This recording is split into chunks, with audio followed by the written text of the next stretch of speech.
In the name of Allah, who is the most merciful and beneficent, welcome to my YouTube channel.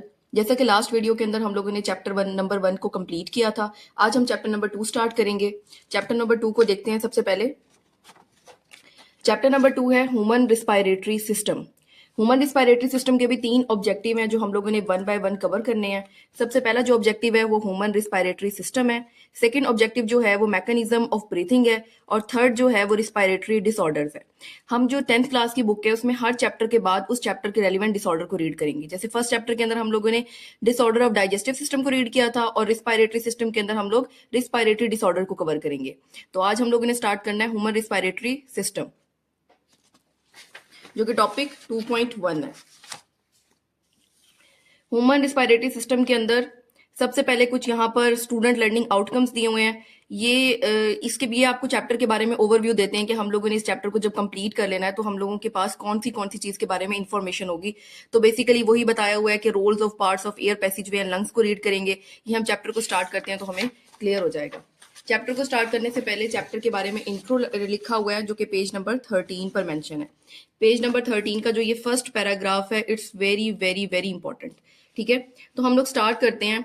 Organism get energy by doing cellular respiration. तो यहाँ पर आप एक दफा pause लें और देखें, जब हम लोग फूड का इनटेक करते हैं तो हम लोग फूड से डायरेक्टली एनर्जी नहीं ले सकते। ठीक है, जो ऑर्गेनिज्म होते हैं वो डायरेक्ट एनर्जी गेन नहीं कर सकते फूड से, तो उन्हें एक ऐसा प्रोसेस करना पड़ता है जिस प्रोसेस का नाम है सेलुलर रिस्पायरेशन। ठीक है, इस प्रोसेस के थ्रू ऑर्गेनिज्म जो है वो अपनी एनर्जी लेते हैं। अब ये प्रोसेस कौन सा होता है? It is the process in which cell oxidize food glucose and get energy. ठीक है, ये एक ऐसा प्रोसेस है जिसमें जो हमारे सेल्स होते हैं वो फूड को ऑक्सीडाइज करते हैं। ऑक्सीडाइज करने का क्या मतलब होता है कि जो हमारा फूड का मॉलिक्यूल होता है जो वो ऑक्सीजन के साथ रिएक्ट करता है। ठीक है, और ये प्रोसेस कहां पर होता है? हमारे सेल के अंदर, और सेल के अंदर कहां पर होता है? माइटोकॉन्ड्रिया के अंदर। ठीक है, और फिर हम लोग एनर्जी लेते हैं। अब यहां से हम लोग इसको देख लेते हैं कैसे। जो ऑर्गेनिजम्स होते हैं फूड का इनटेक तो कर लेते हैं, लेकिन फूड से वो डायरेक्ट एनर्जी नहीं ले सकते। ठीक है, वो एनर्जी नहीं ले सकते, तो उनको एक ऐसा प्रोसेस करना पड़ता है जिससे वो कौन सा प्रोसेस होता है? वो प्रोसेस होता है सेलुलर रिस्पायरेशन का। ठीक है, सेलुलर रिस्पायरेशन कहां पर होती है? हमारे सेल्स के अंदर होती है, और सेल में कहां पर होती है? माइटोकॉन्ड्रिया के अंदर। ठीक है, ये आप लोगों ने 9th क्लास के अंदर डिटेल से पढ़ा होगा कि माइटोकॉन्ड्रिया क्या है। तो जो हमारा माइटोकॉन्ड्रिया है इसके अंदर सेलुलर रिस्पायरेशन हो रही होती है। तो क्या होता है सेलुलर रिस्पायरेशन के अंदर? जो हमारे सेल्स होते हैं वो ऑक्सीडाइज कर देते हैं हमारे फूड के मॉलिक्यूल को। कैसे ऑक्सीडाइज कर देते हैं? जो हमारा फूड का मॉलिक्यूल है, जैसा कि ग्लूकोज है, ग्लूकोज ऑक्सीडाइज का मतलब होता है ऑक्सीजन के साथ रिएक्ट करना। ग्लूकोज जाके किसके साथ रिएक्ट करता है? ऑक्सीजन के साथ। ठीक है, अब इस इक्वेशन को देखते हैं। जैसे कि ग्लूकोज मॉलिक्यूल है हमारे पास C6H12O6, जब ऑक्सीजन के साथ रिएक्ट करता है तो हमारे पास फॉर्मेशन होती है कार्बन डाइऑक्साइड की, वाटर की फॉर्मेशन होती है और एनर्जी की फॉर्मेशन होती है। ठीक है, ये एनर्जी जो होती है, ये एनर्जी बेसिकली हमें चाहिए होती है। ठीक है, सरवाइव करने के लिए।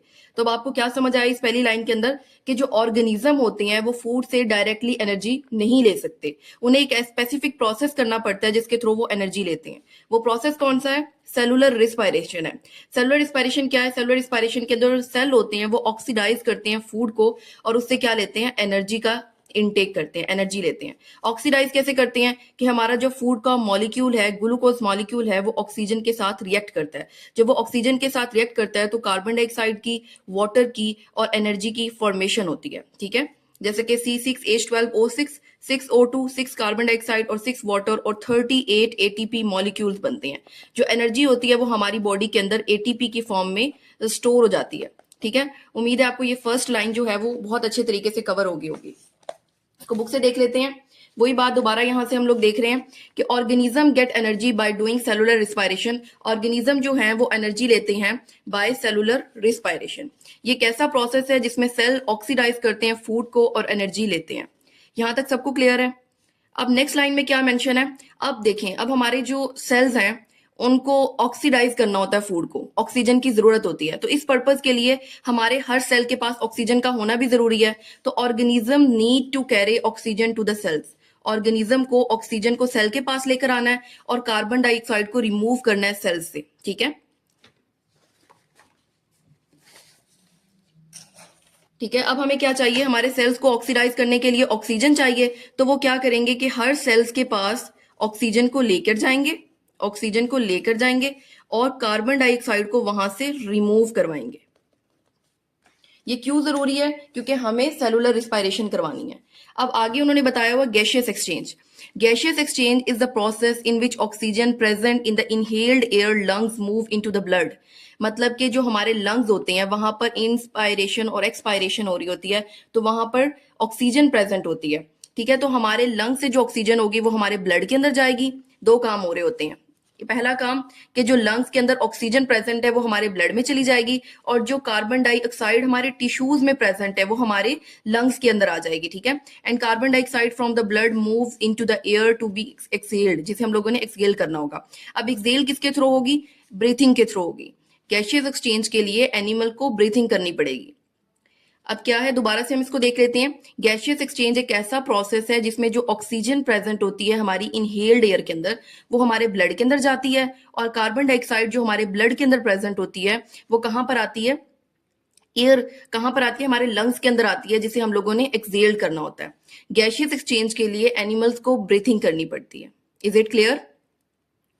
ये इंपॉर्टेंट पैराग्राफ है। अगर आपको यहाँ पर सेलुलर रिस्पायरेशन, गैशियस एक्सचेंज और ब्रीथिंग का डिफरेंस समझ आ जाता है तो आपको नेक्स्ट क्लासेस के अंदर और नेक्स्ट इस चैप्टर को कवर करने में जरा भी डिफिकल्टी नहीं होगी। ठीक है, ये थोड़ा सा कंसेप्चुअल है, इसको हम लोग दोबारा से देखेंगे कि ऑर्गेनिज्म जो है वो डायरेक्टली फूड से एनर्जी नहीं ले सकते, उनको एक प्रोसेस करना पड़ता है, प्रोसेस से गुजरना पड़ता है जिसे सेलुलर रिस्पायरेशन कहते हैं। ये एक ऐसा प्रोसेस है जिसमें सेल ऑक्सीडाइज करते हैं, फूड को ऑक्सीडाइज कैसे करते हैं, ऑक्सीजन की प्रेजेंस में करते हैं और एनर्जी की प्रोडक्शन करवाते हैं। एनर्जी जो प्रोड्यूस होती है वो हमारी बॉडी के अंदर एटीपी के फॉर्म में स्टोर हो जाती है। फिर इस पर्पस के लिए ऑर्गेनिज्म को चाहिए कि वो जो सेल्स हैं उनके पास ऑक्सीजन को लेके जाए और कार्बन डाइऑक्साइड को उन सेल से बाहर निकाले।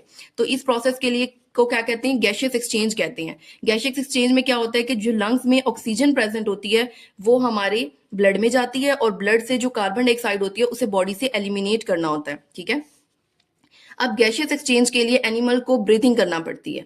अब वही यहाँ पर बॉक्स के अंदर क्या मेंशन है, आपने बॉक्स कोई भी स्किप नहीं करना, जैसे कि हम लोगों ने लास्ट इस चीज की इंपॉर्टेंस को भी देखा था कि आपने कोई भी बॉक्स नहीं छोड़ना। In aerobic respiration oxygen is utilised.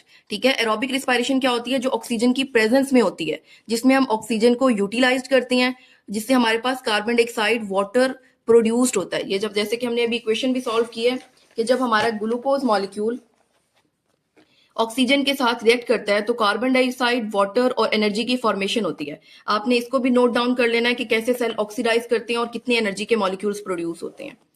C6H12O6 जब 6O2 के साथ रिएक्ट करता है तो हमारे पास कार्बन डाइऑक्साइड, वाटर और 38 एनर्जी के मॉलिक्यूल्स बनते हैं जो कि हमारी बॉडी में एटीपी की फॉर्म में स्टोर होते हैं। For gaseous exchange animal do breathing. Gaseous exchange को करवाने के लिए एनिमल्स को ब्रीथिंग का सहारा लेना पड़ता है। मतलब ब्रीथिंग होगी तो एयर उनके लंग्स तक जाएगी। ब्रीथिंग एक ऐसा प्रोसेस है जिसमें एनिमल्स जो होते हैं वो एयर को अंदर लेके जाते हैं और कार्बन डाइऑक्साइड को आउट ऑफ देयर बॉडी लेके जाते हैं। Breathing is the process in which animals move air in and out of their body. Second line के अंदर लिखा हुआ है it is done to get oxygen from air and to release carbon dioxide in it. क्या बात है कि air से वो ऑक्सीजन को अंदर लेके जाते हैं और कार्बन डाइऑक्साइड को बॉडी से बाहर एलिमिनेट कर देते हैं। ठीक है, अब वो सेकंड में डिफरेंस बता रहे हैं। ठीक है, ब्रीथिंग और रेस्पायरेशन कभी भी एक जैसे प्रोसेसेस नहीं हो सकते। ब्रीथिंग में सिंपली जो एयर होती है, जो ऑक्सीजन होती है वो हमारे लंग्स के अंदर जाती है, और लंग्स के अंदर जो कार्बन डाइऑक्साइड प्रेजेंट होती है वो हमारी बॉडी से बाहर चली जाती है। ठीक है, इसका सिर्फ इतना सा काम है, इतना सा रोल है। लेकिन जो हमारी रिस्पायरेशन है वो टोटली इससे डिफरेंट है। वो एक केमिकल प्रोसेस है। केमिकल प्रोसेस क्या है कि हमारे सेल्स के अंदर हो रहा होता है। सेल्स के अंदर जो हमारे फूड के मॉलिक्यूल हैं वो ब्रेक डाउन हो रहे होते हैं, ऑक्सीडाइज हो रहे होते हैं, ऑक्सीजन के साथ रिएक्ट करके एनर्जी को प्रोड्यूस कर रहे होते हैं। तो ये दोनों कभी भी सेम प्रोसेसेस नहीं हो सकते। Breathing and respiration are not the same processes. Respiration क्या है, रिस्पायरेशन एक केमिकल प्रोसेस है। क्यों केमिकल प्रोसेस है, इसके अंदर जो है हमारी फूड के मॉलिक्यूल्स की ब्रेक डाउन हो रही होती है, ब्रेक डाउन होती है, वो ऑक्सीडाइज करते हैं, फिर एनर्जी को प्रोड्यूस करते हैं। ठीक है, एनर्जी को प्रोड्यूस करते हैं, और ये प्रोसेस जो होता है ये हमारे सेल्स के अंदर हो रहा होता है। सेल्स के अंदर, माइटोकॉन्ड्रिया के अंदर। ठीक है। और जो रिस्पायरेशन है वो एक फिजिकल प्रोसेस है। फिजिकल प्रोसेस कैसे है? जस्ट हमारी एयर ने लंग्स के अंदर जाना है और लंग्स के अंदर जो कार्बन डाइऑक्साइड प्रेजेंट है वो हमारी बॉडी से बाहर जाएगी। तो कभी भी आपने इन दोनों प्रोसेसेस को सेम कंसीडर नहीं करना। Breathing helps in gaseous exchange, but ये तीनों प्रोसेसेस एक दूसरे को सपोर्ट कर रहे होते हैं। ठीक है। अगर ब्रीथिंग होगी, हमारी एयर जो है वो हमारे लंग्स तक जाएगी, तभी गैशियस एक्सचेंज को सपोर्ट होगी, मतलब तभी हमारे लंग से जो है ऑक्सीजन वो हमारे ब्लड तक जाएगी। ठीक है। अगर हमारे ब्लड तक जाएगी तभी हमारी जो रिस्पायरेशन है वो हो सकेगी, क्योंकि रिस्पायरेशन के लिए ऑक्सीजन की जरूरत होती है हमें सेल्स के अंदर, और सेल्स में कौन लेकर आती है? हमारी जो गैशियस एक्सचेंज है वो लेकर आती है, और गैशियस एक्सचेंज के लिए हमें ब्रीथिंग का सहारा लेना पड़ता है। मतलब ये तीनों प्रोसेसेस एक दूसरे के साथ कनेक्टेड हैं, बट ब्रीथिंग, गैशियस एक्सचेंज और सेलुलर रिस्पायरेशन जो है वो तीनों डिफरेंट प्रोसेसेस हैं। मतलब ये आपस में कनेक्टेड तो हैं, बट ये तीनों एक दूसरे से डिफरेंट हैं। अब ये डिफरेंट किस तरह है, ये दोबारा से हम इसको रिवाइज कर लेते हैं। ब्रीथिंग जो है वो एक फिजिकल प्रोसेस है, मतलब फिजिकल प्रोसेस है, सिंपल प्रोसेस है, जिसमें हमारी जो एयर है, ठीक है, वो हमारे लंग्स के अंदर जाती है, और लंग से जो कार्बन डाइऑक्साइड है वो बॉडी से एलिमिनेट हो जाती है, बॉडी से एलिमिनेट हो जाती है। यहां तक का जो प्रोसेस था लंग्स तक जाने का, ये हमारी थी ब्रीथिंग। ठीक है। अब लंग से जो आगे ब्लड तक जाने का प्रोसेस था वो कौन करवाता है? वो गैशियस एक्सचेंज करवाती है। गैशियस एक्सचेंज ये हमारे कहां पर होती है? लंग्स के एल्वियोलाई के अंदर होती है। ठीक है। ठीक है। आपको सिर्फ ये बात क्लियर करनी है कि ब्रीथिंग, गैशियस एक्सचेंज और सेलुलर रिस्पायरेशन में डिफरेंस क्या है। ठीक है। ताकि अगर इस टॉपिक से आपका कोई एमसीक्यूज हो तो आपका क्लियर हो बिल्कुल। और उसके बाद जो ब्लड से आगे सेल्स के अंदर होती है वो हमारी होती है cellular respiration. Cellular respiration, cellular respiration एक केमिकल प्रोसेस है, आपने इसको कभी भी फिजिकल कंसीडर नहीं करना। सी फॉर सेलुलर और याद रखने के लिए सी फॉर केमिकल। केमिकल प्रोसेस ये क्यों है? इसके अंदर हमारी ग्लूकोज की ब्रेकडाउन होती है, ग्लूकोज की ब्रेकडाउन होती है और एनर्जी की प्रोडक्शन होती है, एनर्जी की प्रोडक्शन होती है। तो यहां तक उम्मीद है आपको क्लियरली अंडरस्टैंडिंग होगी होगी कि ब्रीथिंग, गैशियस एक्सचेंज और सेलुलर रिस्पायरेशन में क्या डिफरेंस है। ब्रीथिंग में जस्ट जो हमारी एयर होती है वो हमारे लंग्स तक जाती है, लंग्स से आगे जो ब्लड तक लेके जाने का काम है वो गैशियस एक्सचेंज का काम है, और आगे सेल्स तक जाने का जो काम है वो सेलुलर रिस्पायरेशन का है। और ये जो तीनों प्रोसेसेस हैं ये एक दूसरे को सपोर्ट कर रहे हैं, क्योंकि जब हमारे लंग्स के अंदर ऑक्सीजन नहीं जाएगी तो आगे हमारी गैशियस एक्सचेंज स्टॉप हो जाएगी। अगर हमारी गैशियस एक्सचेंज स्टॉप हो जाएगी तो हमारे सेल्स तक ऑक्सीजन नहीं जाएगी। जब सेल्स तक ऑक्सीजन नहीं जाएगी तो हमारी सेलुलर रिस्पायरेशन स्टॉप हो जाएगी। तो तीनों प्रोसेसेस एक दूसरे को सपोर्ट कर रहे होते हैं। तो ये सेकंड पैराग्राफ भी हमें क्लियर हो गया। फर्स्ट पैराग्राफ में सेलुलर रिस्पायरेशन की इंपॉर्टेंस बताई थी, फिर सेकंड पैराग्राफ में ब्रीथिंग को और इन तीनों प्रोसेसेस को एक दूसरे के साथ डिफरेंशिएट किया था। अब हम टॉपिक स्टार्ट करेंगे 2.1, जो क्या है human respiratory system. Human respiratory system को हम लोग डील करेंगे। Respiratory system is responsible for breathing and gaseous exchange. अब ब्रीथिंग और गैशियस एक्सचेंज को दोबारा से रिवाइज करने की जरूरत नहीं है कि रिस्पायरेटरी सिस्टम में ये दो प्रोसेसेस होते हैं, ब्रीथिंग और gaseous exchange. The human respiratory system consist of two major parts. हमारे जो रिस्पायरेटरी सिस्टम है उसके दो बेसिकली पोर्शन होते हैं। पहला पोर्शन होता है एयर पैसेजवे और सेकंड पोर्शन होता है लंग्स का। ठीक है। यहां तक क्लियर? अब हम स्टार्ट करेंगे एयर पैसेजवे को। अब हम one by one her portion को रीड करेंगे। एयर पैसेजवे को स्टार्ट करने से पहले ना हम इसकी फ्लो शीट बना लेते हैं, जैसे हमने डाइजेस्टिव सिस्टम में एक फ्लो शीट बना ली थी, जिससे हमें क्लियर अंडरस्टैंडिंग हो गई थी कि फूड की मूवमेंट कहाँ से कहाँ हो रही थी। इसी तरह हम लोग एयर पैसेजवे का भी एक ट्रैक बना लेते हैं, जिससे हमें पता होगा कि नेक्स्ट पोर्शन में एयर कहाँ मूव करेगी और हमने किस सीक्वेंस के साथ इसको रीड करना है। तो एयर पैसेजवे का हम लोग बनाते हैं सबसे पहले। एयर पैसेजवे, एयर पैसेजवे ना बेसिकली एक कनेक्टेड ट्यूब्स होती हैं जो वन बाय वन एक दूसरे के साथ कनेक्टेड होती हैं। सबसे पहले एयर जो है वो हमारे नॉस्ट्रिल्स के अंदर जाती है। ठीक है। नॉस्ट्रिल्स के अंदर जाती है। नॉस्ट्रिल से वो हमारी नेजल कैविटी के अंदर जाती है, नेजल कैविटी के अंदर। नेजल कैविटी से फिर वो हमारे फेरिंग्स में जाती है। फेरिंग्स को तो हम लोगों ने डाइजेस्टिव सिस्टम के अंदर भी बहुत अच्छे से रीड किया था। फेरिंग्स में जाती है, फिर उसके बाद लेरिंग्स के अंदर जाती है। लेरिंग्स के बाद वो हमारे ट्रैकिया के अंदर जाती है। ट्रैकिया के बाद वो हमारे ब्रोंकाई के अंदर जाती है। ब्रोंकाई के बाद हमारे ब्रोंक्यूल्स के अंदर जाती है, ब्रोंक्यूल्स के बाद वो हमारे लंग्स के अंदर जाती है। ठीक है, सबसे पहले क्या ट्रैक है ये हमारा, एयर हमारे नॉस्ट्रल्स के अंदर जाती है, जो आपके फ्रंट पे दो ओपनिंग होती हैं उसे हम लोग नॉस्ट्रल्स कहते हैं, जिसे नथने भी कहते हैं। नॉस्ट्रल्स में जाती है, फिर उसके बाद नेजल कैविटी के अंदर जाएगी, नेजल कैविटी से फिर फेरिंग्स के अंदर, फेरिंग्स से देन लैरिक्स के अंदर, लैरिंग्स से वो ट्रैकिया के अंदर जाएगी, ट्रैकिया से ब्रोंकाई के अंदर, ब्रोंकाई से ब्रोंक्यूल्स में, ब्रोंक्यूल से वो हमारे लंग्स के अंदर जाएगी। ठीक है, अब हम लोगों ने air passage way one by one read करना है। पहले हम नॉस्ट्रल्स को देखेंगे, नॉस्ट्रल्स का क्या फंक्शन है, फिर नेजल कैविटी को रीड करेंगे, फिर फेरिंग्स को रीड करेंगे, फिर लैरिंग्स को, फिर ट्रैकिया को। इस तरह वन बाय वन हम लोग हर पोर्शन को क्लियर करेंगे। सबसे पहले देखते हैं हम लोग नॉस्ट्रल्स को। एयर पैसेज वे की डेफिनेशन मेंशन है, पहले हम इसे देखते हैं। When air enters the body, when air enters the body, जब एयर हमारी बॉडी के अंदर एंटर होती है, आपको पता है कैसे एंटर होती है, नॉस्ट्रल्स के थ्रू एंटर होती है। ठीक है, जो ओपनिंग होती है, it passes through connected tubes. Connected tubes कौन सी होती हैं, ये जो आपने पढ़ी हैं, nasal cavity, pharynx, लैरिंग्स, trachea, bronchi, bronchioles, ये एक दूसरे के साथ कनेक्टेड होती हैं। तो यहाँ पर उन्होंने लिखा हुआ है कनेक्टेड ट्यूब्स। जब एयर हमारे बॉडी के अंदर एंटर होती हैं तो वो पास होती हैं कनेक्टेड ट्यूब्स के through to reach the lungs. हमारा फाइनल डेस्टिनेशन क्या थी, हमारे लंग्स थे। After gaseous exchange, gaseous exchange हमें पता है कि हमारे लंग्स के अंदर होती है, और लंग्स में भी एल्व्यूलाई के अंदर होती है। After gaseous exchange air move from the lungs to outside through the same connected tubes. जब हमारी गैशियस एक्सचेंज कंप्लीट हो जाती है, फिर उसके बाद जो हमारी कार्बन डाइऑक्साइड रह जाती है उधर हमारे लंग्स के अंदर, तो वो वही ट्रैक फॉलो करती है। कैसे ट्रैक फॉलो करती है, ऑपोजिट ट्रैक फॉलो करती है। पहले हमारे लंग्स से वो ब्रोंक्यूल्स में आती है, ब्रोंक्यूल से ब्रोंकाई में, ब्रोंकाई से ट्रैकिया, फिर लैरिंग्स, फिर फेरिंग्स, फिर नेजल कैविटी, फिर नॉस्ट्रल्स, और वो फिर हमारी बॉडी से एलिमिनेट हो जाती है। तो ये ट्रैक फॉलो करती है।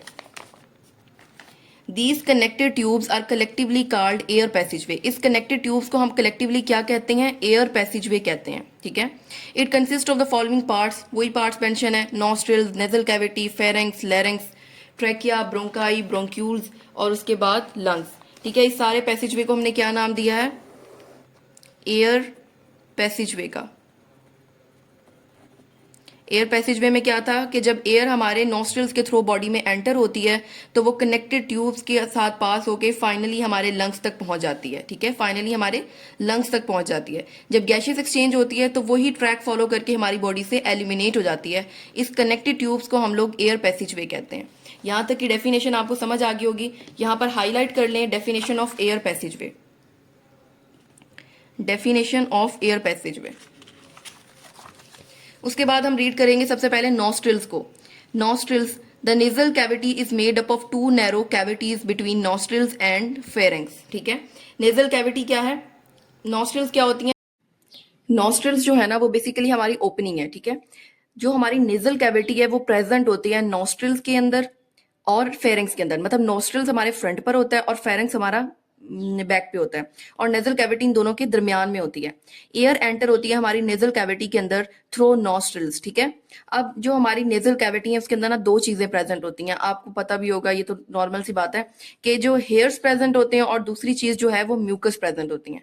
ठीक है, यहाँ पर दोनों के फंक्शंस को मेंशन किया हुआ है कि हेयर का फंक्शन क्या है और म्यूकस का फंक्शन क्या है। पहली लाइन देखो, fine hairs in nasal cavity filter the incoming air by trapping large dust particles. मतलब जो भी हमारी एयर होती है ना वो मतलब उसमें इम्प्योरिटीज होती हैं, उसमें डस्ट पार्टिकल्स होते हैं। तो जो हेयर होती है हमारी नेजल कैविटी के अंदर वो ट्रैप कर लेते हैं डस्ट के पार्टिकल्स को। ठीक है, fine hairs in nasal cavity filter the incoming air. हमारी जो इनकमिंग एयर होती है, मतलब जो एयर आ रही होती है हमारे आउटसाइड द इन्वायरमेंट से, उसको फिल्टर करते हैं और ट्रैप कर लेते हैं लार्ज डस्ट के पार्टिकल्स को।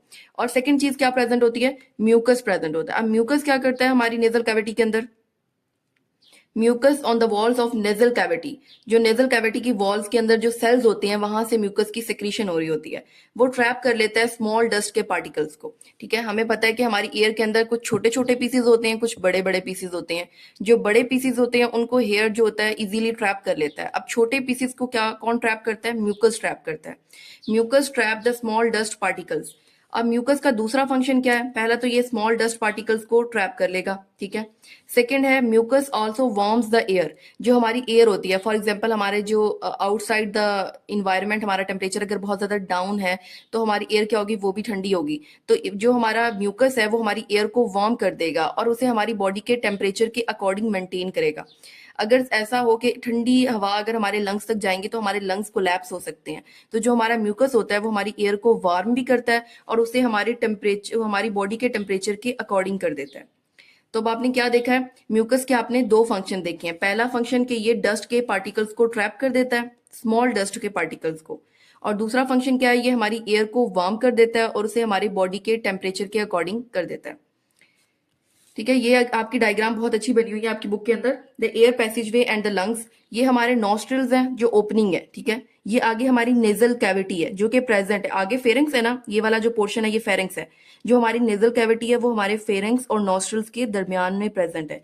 नेजल कैविटी में दो चीजें प्रेजेंट होती हैं, हेयर्स प्रेजेंट होते हैं और दूसरी चीज म्यूकस प्रेजेंट होता है। हेयर क्या करते हैं, लार्ज पार्टिकल्स को ट्रैप करते हैं, म्यूकस स्मॉल पार्टिकल्स को ट्रैप करते हैं, हमारी एयर को वार्म कर देते हैं और उसे हमारी बॉडी के टेम्परेचर के अकॉर्डिंग कर देते हैं।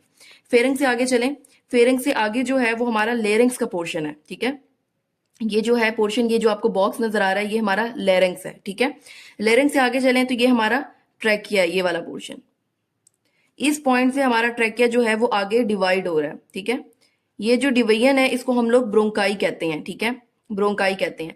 दो तरह के ब्रोंकाइज होते हैं, लेफ्ट ब्रोंकाई और right bronchi. Left bronchi left lung में चला जाता है और राइट ब्रोंकाई हमारे राइट लंग में चला जाता है। फिर ब्रोंकाई आगे फर्दर डिवीजन होती है, जैसे ये ट्री लाइक ब्रांचेस, ब्रांचेस बहुत ज्यादा जो आपको ब्रांचेस नजर आ रही हैं, ये आगे हमारे ब्रोंक्यूल्स हैं। ठीक है, ब्रोंक्यूल्स के बाद ये जो कलेक्टिवली हमारे लंग्स है। अब हम सेकंड पॉइंट पढ़ेंगे, नॉस्ट्रल्स। हमने देख लिया कि एयर हमारे नॉस्ट्रल्स में गई थी, फिर नॉस्ट्रल से होते हुए नेजल कैविटी के अंदर। अब नेजल कैविटी से कहां पर जा रही है, फेरिंग्स के अंदर जा रही है। अब हमने देखना है कि फेरिंग्स बेसिकली क्या चीज है। हमने डाइजेस्टिव सिस्टम में भी पढ़ा था कि फेरिंग्स एक कॉमन पैसेज वे है, common passage way for air and food. यहां से हमारी एयर भी पास होती है और यहां से हमारी फूड भी पास होती है। ठीक है, nasal cavity opens into pharynx, जैसे कि हम पढ़कर आए हैं, नेजल कैविटी फेरिंग्स में जाकर ओपन हुई है। At the floor of pharynx there is a opening called glottis. Floor of pharynx के ऊपर मतलब के फेरिंग्स के नीचे क्या होता है, मतलब फ्लोर पर क्या होता है, ग्लोटिस होता है। इट ओपन्स इनटू लेरिंग्स, जो हमारा ग्लोटिस होता है वो ओपन होता है हमारे लेरिंग्स के अंदर। Glottis is guarded by a flap of tissues called epiglottis. Glottis की जो कवरिंग होती है ना, जिसको वो एक फ्लिप कर मतलब कवर करता है ग्लोटिस को, एपिग्लोटिस होता है। एपिग्लोटिस क्या करता है कि जब हमारे फूड के पार्टिकल्स आ रहे होते हैं तो एपिग्लोटिस के थ्रू हमारा ग्लोटिस जो है वो जो ओपनिंग है वो क्लोज हो जाती है और जिसके थ्रू हमारी फूड जो है वो हमारे लेरिंग्स के अंदर नहीं जाती। It prevent food and liquid from entering the wind pipe and lungs. Epiglottis का क्या फंक्शन होता है, ये एक डोर की तरह होता है। मतलब जब भी फूड के पार्टिकल्स आ रहे होते हैं तो हमारा ट्रैकिया थोड़ा सा ऊपर मूव करता है और ऊपर से आकर हमारा एपिग्लोटिस ऐसे बंद हो जाता है और ऐसे डोर बंद हो जाता है, जिससे हमारे जो फूड के पार्टिकल्स होते हैं वो आगे हमारे लेरिंग्स के अंदर नहीं जाते। ठीक है, नेजल कैविटी ओपन होती है फेरिंग्स के अंदर। मुश्किल से तीन बातें लिखी हुई हैं कि नेजल कैविटी फेरिंग्स के अंदर ओपन होती है, फेरिंग्स के फ्लोर के ऊपर एक ओपनिंग होती है जिसे हम फेरिंग्स के फ्लोर के ऊपर ना एक ओपनिंग होती है जिसे हम लोग ग्लोटिस कहते हैं, और ये फर्दर आगे ओपन होती है लेरिंग्स के अंदर। और ग्लोटिस की जो कवरिंग होती है जो उसको क्लोज करता है वो होता है एपिग्लोटिस। ये क्या करता है, फूड और लिक्विड को हमारे ट्रैकिया, ट्रैकिया जिसे हम लोग विंड पाइप भी कहते हैं, उसके अंदर एंटर नहीं होने देता। जब हमारे ट्रैकिया में नहीं जाएगी कोई चीज तो आगे लंग्स में भी नहीं जाएगी। ठीक है, उसके बाद जो थर्ड पॉइंट है हमारा वो लेरिंग्स का है। ठीक है, it is a box present between the pharynx and trachea. अब यहां से आप डायग्राम को देखें, larynx is a box that is present between the pharynx and trachea. Pharynx और ट्रैकिया के दरमियान जो बॉक्स है वो कौन सा बॉक्स है, लेरिंग्स का। लेरिंग्स को दूसरा नाम होता है वॉइस बॉक्स। ठीक है, ये हमारी वॉइस को प्रोड्यूस करता है। लेरिंग्स को हम लोग वॉइस बॉक्स भी कहते हैं। इसके अंदर क्या होता है, जिसकी वजह से वॉइस की प्रोडक्शन होती है, इसमें वोकल कॉर्ड्स होते हैं। ठीक है, वोकल कॉर्ड क्या किस चीज से बने होते हैं, फाइब्रस बैंड्स होते हैं। ठीक है, 2 फाइब्रस बैंड्स होते हैं जिसे हम लोग वोकल कॉर्ड कहते हैं और ये स्पीच की प्रोडक्शन में हेल्प करते हैं। ठीक है, और आगे उसकी लोकेशन लिखी हुई है कि ये जो वोकल कॉर्ड्स होते हैं ये अटैच्ड होते हैं inner wall of the larynx के अंदर। The vibration of vocal cord produce sound.